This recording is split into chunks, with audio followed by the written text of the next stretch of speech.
want you to do me a favor, just indulge me in this.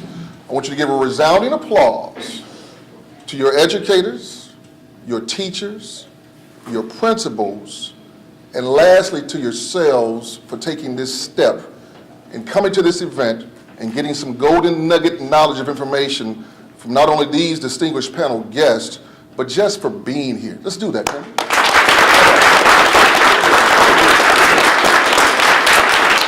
Before you take your seat, also indulge me in this. Look to your neighbor to your left. The neighbor to your left. That other left, okay. And say, repeat after me. Say, neighbor, think like a boss. Look to the neighbor on your right and say, neighbor, think like a boss. Have a seat. Thank you kindly. All right, here we go. So I think I'll be remiss if I didn't tell you that when I saw the theme, Think Like a Boss, it kind of reminded me of some very poetic terminology that I heard from a hip-hop artist by the name of Ricky Rose, better known as Rick Ross, when he said, baby, I'm a boss. Y'all know what I'm talking about? He said, baby, I'm a boss. There you go. Yeah. So in that, there's a great cost that it takes to be a boss. So I'm happy that you all came here today to get some nuggets of information, because this is the first step in how to think like a boss. We got to get your mindset focused on thinking like a boss. It's one thing to say that you're a boss.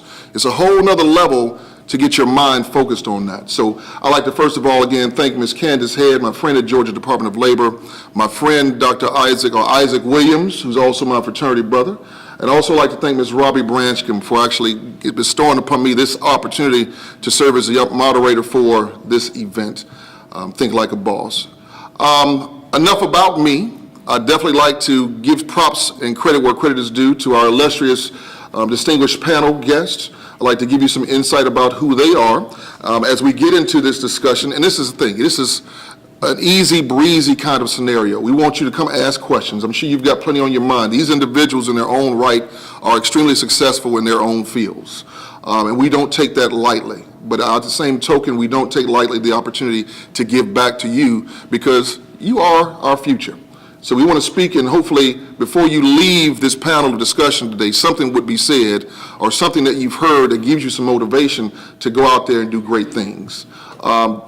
So without further ado, let me get into exactly what this conversation will be about in these 45 minutes that we have together.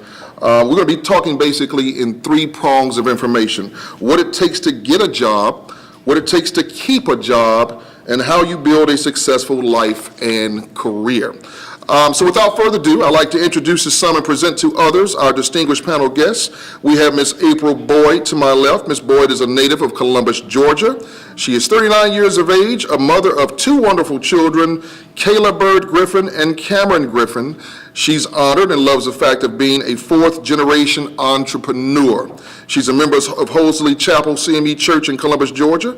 She's also the founder of Sugar's Restaurant and Catering. I promise you this, if you have never been to Sugar's and had some of that delectable entrees, and I just want to thank you for all the goodness that you bring. Outside of her cooking skills, she's an event decor and planning. She has bookkeeping and a tax preparation, and she's also involved in a number of other businesses. She's an entrepreneur at heart. She's a graduate of Columbus High School. She also attended Columbus State University and Chattahoochee Valley Community College with studies in psychology. She enjoys watching football, old TV sitcoms, and she also knows that she can do all things through Christ who strengthens her. That being said, she says, reach for the sky. I give to you all Miss April Bird. Give her a round of applause, please. Our next distinguished panel guest is Mr. Edwin Sanchez at the very end of the table there. Mr. Sanchez is the finishing department manager with Kodak. Mr. Sanchez basically oversees all packaging, shipping, receiving, and converting operations. He joined the Kodak team in 1995 and has worked various roles to include finishing, package supervising, shipping, receiving supervisor, and product line supervisor and department. Please give it up for Mr. Edwin Sanchez. I want to thank this gentleman in advance for serving our country, Sergeant John LeClaire, who's joined the Marine Corps in 2009, directly out of high school. He's been in serving our country for the 8 years now. He's a motor transportation mechanic in the U.S. Marines, currently working as a recruiter right here in our Columbus area. He's visited 10 different countries, to include a combat deployment to Afghanistan. He's a Marine because he loves serving his country, and he loves being a part of the best military branch in the world. Ladies and gentlemen, I give to you Sergeant John LeClaire. And last but certainly not least, a gentleman who probably just needs no introduction. He is not a stranger to our community. He is the owner, the operator, and has a pull-up-by-your-bootstrap story right here in our midst. Mr. Jason Gamache of PTAP. Ladies and gentlemen, from a very far left. So, as we begin to get into conversation, as I told you, our objective is to basically be three-pronged with you all. We're going to talk about what it takes to get a job, how to keep a job, and how to build a successful career and life.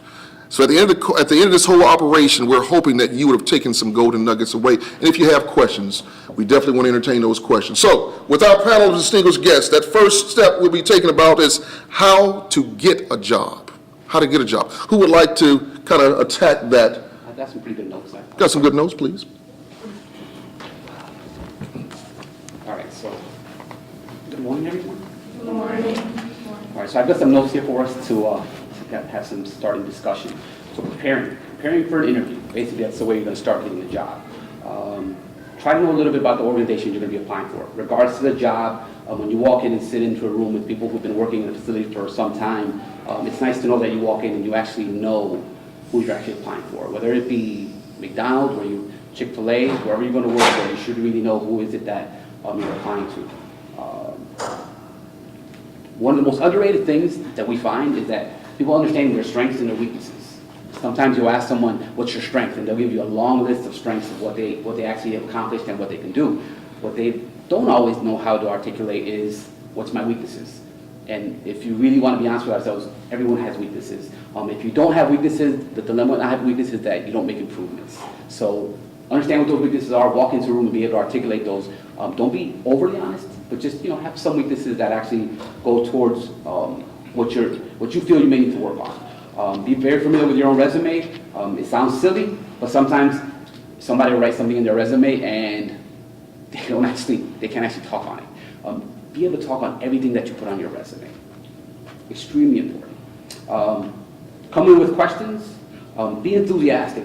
What you're going to find is that if you ask everyone who's the best candidate for a job, who's the best candidate for president of our schools, who's the best of what, it's easy enough to say that, but you actually have to show it. And in a room, when you're in a room and you're trying to sell yourself that you're the best candidate for it, you really want to be able to say, this is why I'm the best candidate for this position. I'll keep this short. So again, be enthusiastic. Don't miss the basics. Make sure your resume is, your spelling, your grammar is all up to par. Show up on time. I can tell you that I've been doing this for about 22 years. And for the last probably 10 years, I have not hired anyone who's been a minute late to an interview. You can't be late, only because the impression that you're giving me from day one is that you're late on day one. I could only assume you're going to be quite late quite often after that. But again, that's not just an assumption, that's actually statistically been the case. Dress nicely. I'm not saying you have to be dressed like GQ or like, a model, but if you want to compare, if you have two candidates that are really well spoken and have their stuff together, the person with the NASCAR t-shirt and their pants sagging, or the guy that's dressed with some khakis and a polo shirt, and they both well spoken, both great candidates, all right, I'm going to pick the guy with the polo shirt because the guy with the KISS shirt might come to work with a KISS shirt on a very important day. But listen to the questions, make sure you understand them, maintain good eye contact, and I'm not usually a public speaker, so it's taking everything I have in my power to control my nerves. Control your nerves. Just find a way to like the little pencils happening, just try to avoid as much as you can. Kind of practice. One thing that we all underestimate is practice at home. Practice with a brother, sister. Google questions online that I'm going to be asked based off the job. Just Google questions to find out what it is that that what kind of questions you may be asked, and then you'll get familiar with what kind of answers you want to provide. The more comfortable you get, the more comfortable the person that's interviewing you gets, and the better relationship you can actually build. Your goal at an interview is to build a relationship right from moment one. Fantastic. So that was what it takes to get a job. Any other comments from the? I'm going to do short little splits of everything. If you don't Sure, mind. sure. To me, before you go to the job interview, make sure you're going to the job interview because you have a passion for the job, not because you've heard that there's a lot of money in the industry of the job that you're going for. If you come to work for PTAP or for any of my companies, the first thing I look for is somebody that's got passion for what we do. So the best way to succeed in life at your job or life in general is to have a passion for what you're doing. So if you have a passion, if you go to work and you're a chef or a baker or a mechanic or what it might be, if you have a passion for that industry, when you come to that job interview, make sure that the employer sees that passion, because that's what we want. We want a team member that works with us that's going to enjoy working on cars, or if it's our real estate company, it's somebody that's going to enjoy real estate and development. The being on time, I couldn't, I'm not an on-time person. I was the last person to walk in here. Some of you might not have seen that, but wasn't sure when I needed to be here, so that's a struggle for me. But that is something that I look at too. If you can't respect my time and be there early for an interview, then that kind of tells me what I'm going to be running into, 2 weeks, 3 weeks, 6 months down the road. But definitely having a passion for it and letting your employer or whoever you're interviewing with know that you have a passion for what you're doing, not only will excite them and entice them to want to hire you, but I believe it'll also help you in excelling in your career, because if you enjoy going to work, I love going to work every single day. I have a blast. And I think that's led to a lot of the success of my company, because I really like what I do. But I couldn't agree more with being on time and knowing what your skill set is, and being excited and happy, and not feeling the level of entitlement that they need you, but just explaining to them and building a relationship on why you guys could be a good team together. Exactly. Very good points. Anybody else like to attack that subject matter? All right. So moving on to the next topic, how to keep a job. Once you get it, and me obviously being an HR professional for over 20 years, I'll tell you, it is truly significant.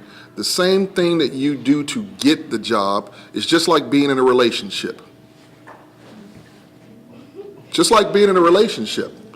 You start out on the right foot, but you got to continue to work that thing, The same situation applies as it relates to being with your employer. If you set the foundation up front, because the bar is already here, the expectation is already set, you can't bring the bar down. So as it relates to getting the job, then what do you have to do to keep the job? So let's move right in an orderly fashion. Anyone, no particular order, would like to attack that subject matter? How to keep the job once you get it? No, I'll go ahead. To keep the job, first I have to go back to what Jason said. You need to have a passion for the job. If you do not have a passion for what you're doing and you're there for the money, that's not enough to keep a job, because it will become tiring and you'll be stressed because you're doing something that you do not like to do, which means you're not going to give your best. When you're not at your best mentally, you can't give your best physically. And so for you to go in and actually take a job for the money, number one, X. When you have a passion for the job, it may only pay $8 an hour for right now, but your passion will exceed to where you will become the boss, you will become the supervisor, and so therefore the money will come later and you'll be able to keep the job because you're coming every day, you're going to be happy, as Jason said, going into the building, working, and you're like, okay, what's next, what's next, what's next? And you're going to think of different things that may improve that company that will, again, keep that job, because you have to make the job yours.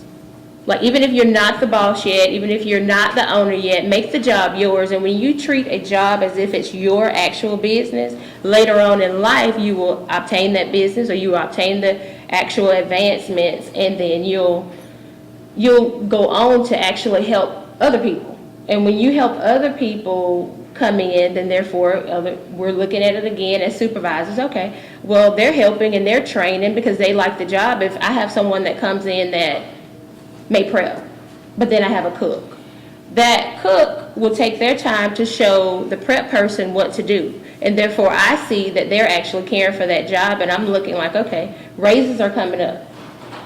that person that's taking the time to help the new person instead of feeling intimidated that there's a new person there, or they're here to take my job, because a lot of times that's what happens. When you have a job and someone else comes in, you think that they're here to take your job. No, they're not here to take your job. They're here to actually get advancement in life also. So when you take that time to reach back to someone, then that helps you also, because we're looking at that. We're looking at how you treat the next person that you're actually working with, your coworker. And so when you see the joy and the excitement in that, then therefore that's where you will be able to keep your job, because you will actually have the passion for it and we'll know that. And advancement will come. Staying on that same topic, how significant is teamwork as it relates to working within the ranks of doing business in terms of keeping your job? So my company, we gross millions of dollars every year. And if you look, I had a company call me yesterday trying to sell us insurance for my employees. And we already had an insurance plan, and when he asked how many employees we had, and we told him that our base employees was 12 employees, he got quiet on the phone because he would have thought we had 50 to 60 employees in our building.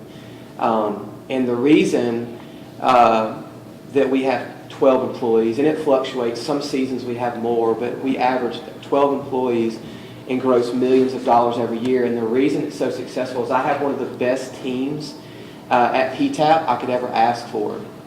I'm very particular on who I hire because I don't ever want to have a bad apple that could take my team or bring my team down. So when we hire someone, which is very rare because our turnover rate is very rare, which means I have employees that work for me today that have been working for me for 14, 15, 16 years. When they first started to work for me, they had like 2 or 3 girlfriends, and they were all dating around or whatnot. Now they have 2 or 3 kids. So my staff has grown with the company. And teamwork is so important because they all work together. Everybody in our building has a certain strength and a certain weakness. And I feel like there's puzzle pieces to that, to my team, so they actually help each other out, where one might really know a lot about the electronics of a vehicle, the other one might know a lot about suspension of a vehicle, and they complement each other and help each other out. So you can actually be, if you want to own your own company one day, always remember that, and remember as you applying to an employer about teamwork and why it's so important is because it doesn't matter if you're a Fortune 500 company that brings in millions of dollars. You can have 50,000 employees or you can have 12 employees and still be very successful, all due to teamwork and passion. Awesome. Sergeant LeClaire. Of course.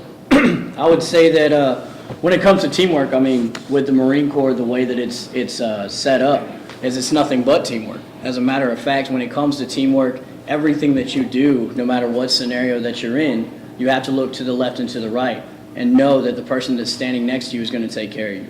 That can be in the workplace. That could be when you're on some sort of deployment, whether it be a humanitarian effort over to Haiti when they have a hurricane, or it could be a combat deployment to Afghanistan.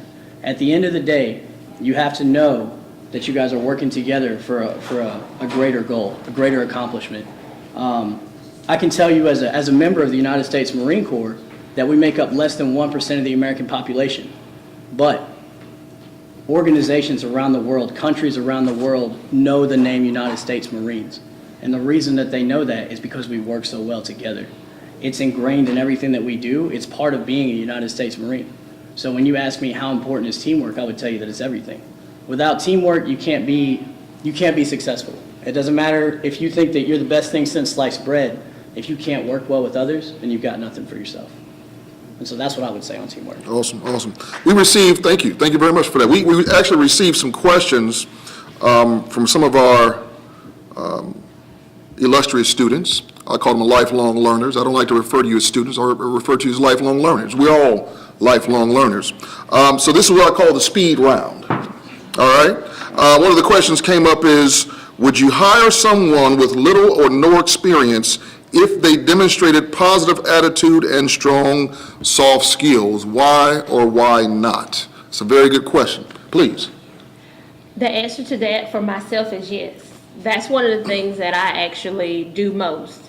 I hire people with little or no experience. Sometimes I may hire people that may have been past addicted to drugs, alcohol, or currently, I do not discriminate with that because I feel like anyone, they need a chance. Everyone needs a chance. And if you do not get that first chance, then where are you supposed to go?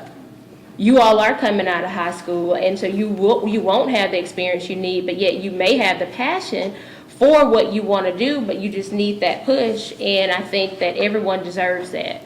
So the answer for myself is yes. Good deal, good deal. Here's another question in our speed round, coming from our illustrious lifelong learners. Do tattoos and body piercings influence your hiring decisions? I don't know who asked that question, but that's a very good one. Do tattoos and body piercings influence your hiring decisions? So I'll take that one. Okay. I've got a bunch of tattoos, so I'll speak on this. I've been working at Kodak for 22 years, and actually that's my boss sitting, well, she was my boss for many years and had a lot to do with my career moving through the ranks in Kodak. I've got tattoos, and for a long time I felt a little paranoid because obviously for the last 15 years the demographic around tattoos has changed, where people used to have tattoos 15, 20 years ago, there used to be a stigmatism to them. Tattoos are pretty rampant now. I would say no. I would say no. We would definitely not discriminate against someone who had tattoos. I would say from an interview perspective, I talked about the dress and having visible tattoos that are inappropriate. You know what I'm saying? Possibly those I would probably caution on in terms of walking into an interview with inappropriate ones. But other than that, I would say no. We would never. Let's stick on that. You said inappropriate. What do you consider an inappropriate tattoo? Is it place of location? Is it the type of tattoo? In order to me to describe some of the tattoos that I've seen in some of the interviews that I've been in, someone has something inappropriately written across their ear that's, the language maybe, or so on and so forth, or something that's just, when you walk into an interview and you're in a professional environment, someone has, let's just use the word, a cuss word written to the side of their ear. It's like, I'm not sure if this is going to really work out. But again, you really go through the interview process and you see what they bring to the table. And then ultimately, if they do get a chance to come in, it's like, all right, dude, what are we going to do about that tattoo on or how are you going to be covering that Y in the workplace? Because it's just not going to work. Absolutely. But still no discriminating. Sure. If I could just elaborate on that a little bit. I think one rule of thought is as you begin to look at professional opportunities, you want to make certain that what you're doing to your body, be it piercings, be it tattoos. I have actually fraternity brands on my body, but they're not visible to the eye. So when you depend, and the things that you do now at this very formidable stage of your lives dictate what your future should actually turn out to be, or can turn out to be. You need to look and examine, if you're trying to become a doctor, if you're trying to be a nurse, you need to see how the perceptions of people that you might be servicing might see your piercings, your brands, or your tattoos. So I just caution you in terms of how you present that, depending on what industry you go into. Now, if you're going to be a tattoo artist, if that's your claim to fame, then obviously a person with tattoos all on his sleeves is going to probably be most commonly working in that kind of environment. I don't know if I would trust if I were going for a tattoo and I had a tattoo artist who didn't have one tattoo on his body. Would that make sense? So you just have to kind of balance that out to kind of determine, based on the industry that you're going into, how these things, and think about that. A lot of times we kind of see life right here. We don't look long-term, 5 years down the road, how that's going to affect me. So I don't want to belittle the situation or beat it in the ground, but I will tell you, as you begin to do these things, think about, okay, what am I trying to become in the future? And how is this going to affect the decision that I make right now? How is it going to affect me long term? So, another question, and we're doing pretty good with time. What is the one thing I can do right now that will strengthen my opportunities for future success? And I think this is a perfect segue that goes into our final topic about building a successful life and career. So the question again, what is one thing I can do right now that will strengthen my opportunities for future success? Any one of our distinguished panelists would like to attack that? Right, I'll take it. All right. So, what is one thing that you can do right now? And honestly, the best thing that I can tell you is to graduate. I mean, it's so underrated nowadays. People drop out of high school. People think, oh, I'll just get out and I'll get my GED, which there's nothing wrong because you're still furthering your education. But I would tell you, just in my instance, that a high school degree is paramount for you to join the Marine Corps. So I know that if I had never graduated high school, if I had never had the parents that pushed me the way that they did, if I hadn't graduated high school, I wouldn't be a United States Marine today, sitting in front of you, trying to give you information to help you guys be successful. So if there was one thing, there's a multitude of things that you can do to make yourself successful. Realistically, it starts down with you. It starts down to what is it that you want to do with your life. Do you want to live in Columbus the rest of your life? Be 35 years old working at a gas station? If you do, raise your hand right now. That's what I thought. So you want to be successful. The seed's already there. So do what you need to do. Graduate high school. Put yourself into your classes. Actually take heed and actually don't just get by your classes. Don't just, oh, well, I'm good in this class, let me sleep through it. What I'm telling you is that actually pay attention to these classes and learn what you need to learn. Get those grades that are going to help you move into college if you need to, or if you decide to go into the workforce, or if you decide to go into a military branch. What you do now, those steps you take, are what is going to make your life successful. It's what's going to help you in the future. It's a perfect scenario here. I've got a question I think we could all kind of relate to. The word success. Success. And Jason, I want to go specifically to you and then have our other distinguished panelists involve themselves in this conversation. Does money mean success? Absolutely not.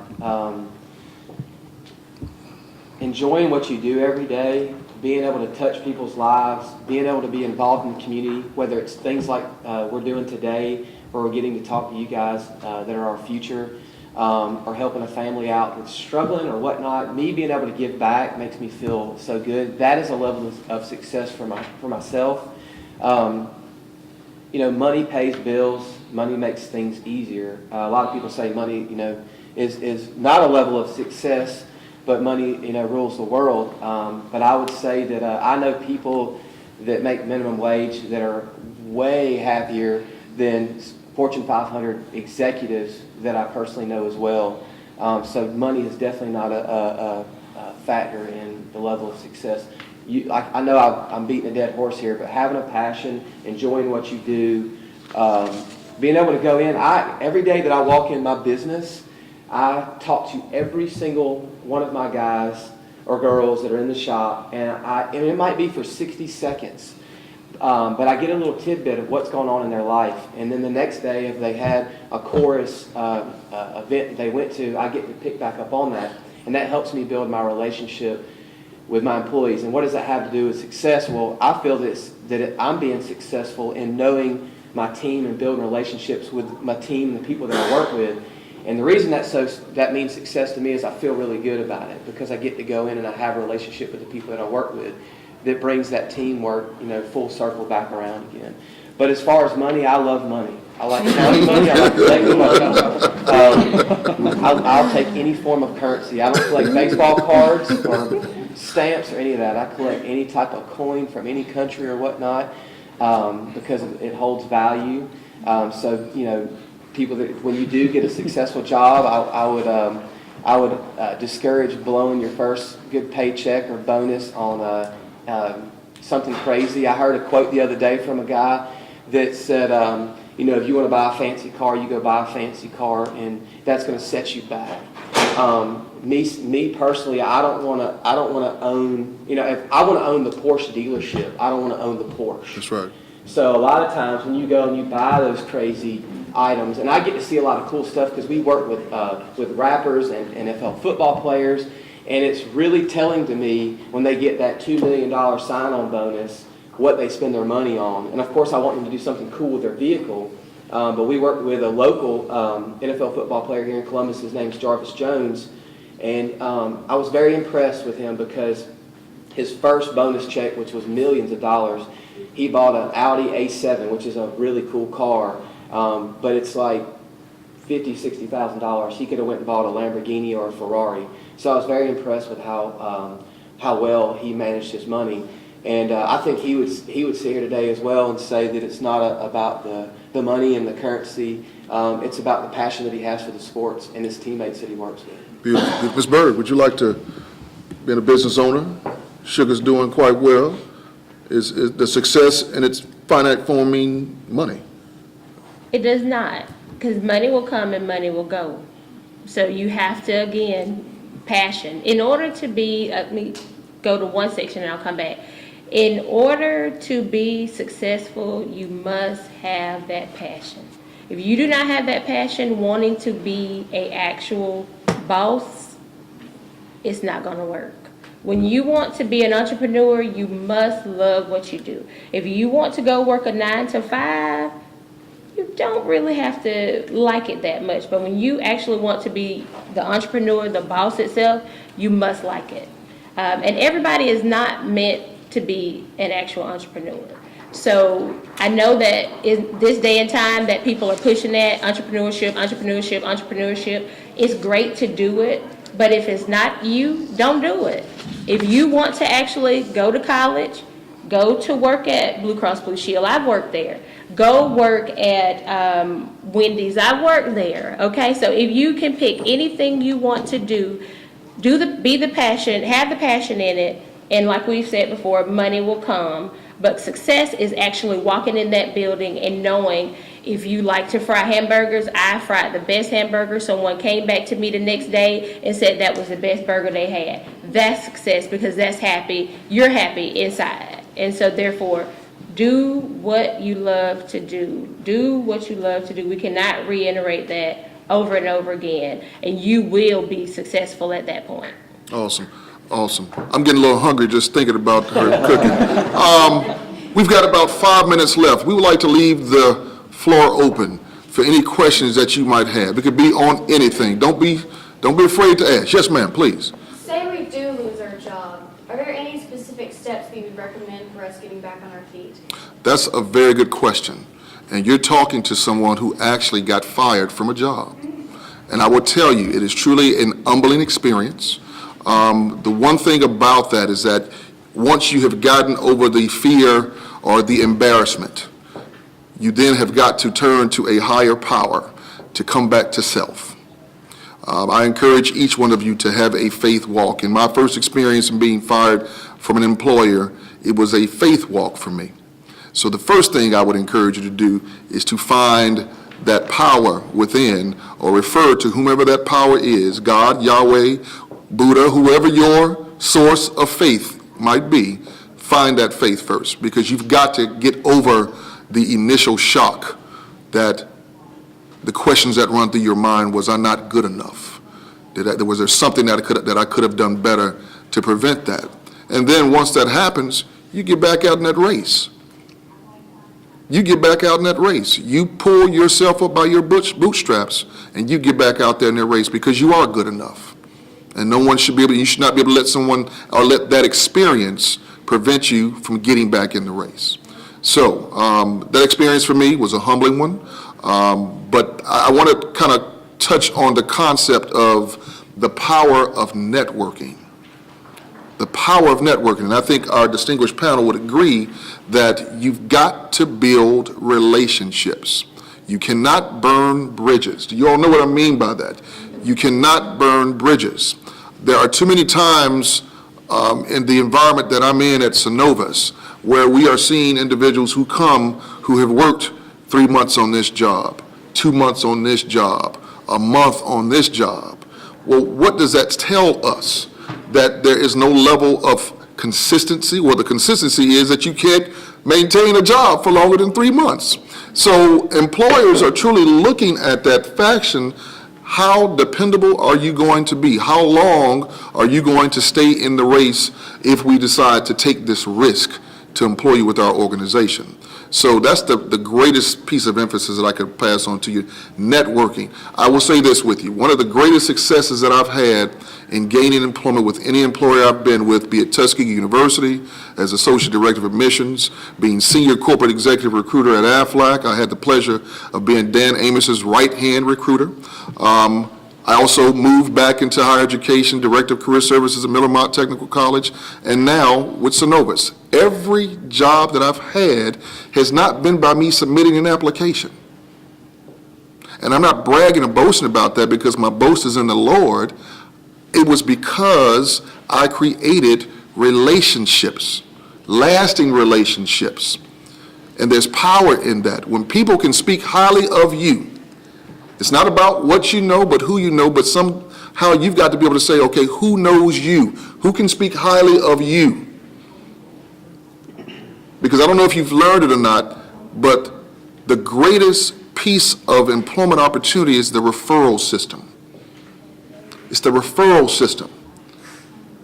And that's why it's so important at this very formidable stage in your lives that you not take the relationships that you all have right here in this room lightly. Because guess what?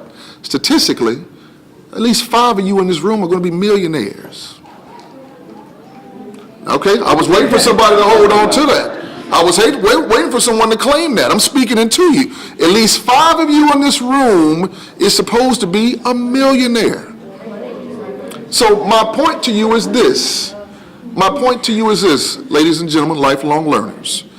Don't take lightly the relationships that you build, because one day you could very well be working for one of your own friends and helping to build their multi-million-dollar organization. There is power in knowledge. There is power in building networks. There is power in partnerships. And that's why friendships are so great in today's society, because you're able to plug in and get connected with people. If I can leave them with one final thought, Ms. Head, I have a very good question for you, and we're going to get through this very quickly. My question is simply this: where do most of the million-dollar ideas exist? I'm going to ask again, where do most of the million-dollar ideas exist? Say again? Trash can, but even further than that. In the grave. Million-dollar ideas exist in the grave. You know why? Because this thing we call fear and procrastination. I'm going to leave that food for thought for you. You got one? Yes, sir. He's got a question. Yes, sir. I have a question. If two people come up with a resume, one person has many credible references, and would you go for the person who has many credible references or a person that has barely any? That's a very good question, young man. Credible references versus someone who does not have credible references. I will tell you, and this kind of goes back to my point about that building that network of persons. You want to have people that can speak favorably of you as it relates to reference, but I think we also go back to that point about during the interview process, if that person who does not have references shows me that they have greater passion to do this job as opposed to this person who has credible references, who may very well come in very highly recommended, I also want to lean back to the fact that that person with passion can possibly win out in that situation. But it just kind of depends, I think, a lot of times on the type of job that individual may be applying for because of the referral system that they may have. Yeah. So in essence, build your network. Build your network. We appreciate your questions. Thank you all so much for your time. I hope that's something that we said would Let's give it up for our